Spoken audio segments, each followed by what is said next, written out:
30,23,193 total મતદારોનો સમાવેશ થાય છે. આમાંથી 25,05,311 મતદાતાઓનું મેપિંગ થઈ ગયું છે અને 11,17,882 જેટલા મતદારો છે જેમની મેપિંગ ના થયેલ હોય.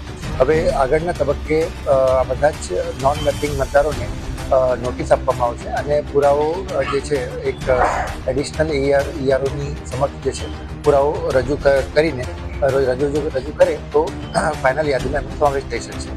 આ સાથે જ આવતીકાલથી આપણે જેટલા પણ જે લોકો નવા મતદાર થવા માગે છે અને જે લોકોના જે શિફ્ટિંગના પ્રોસેસ છે ફોર્મ 6 અને 8ની જે પ્રક્રિયા છે એ પણ સ્ટાર્ટ થઈ શકશે અને આવનારા 1 મહિનામાં એ પણ પ્રક્રિયા જે છે આપણે પૂરી કરવાના છે અને એના ઉપર ડિસિઝન લઈને ફાઇનલ મતદાર યાદી જે છે ફેબ્રુઆરીમાં પ્રસિદ્ધ થશે.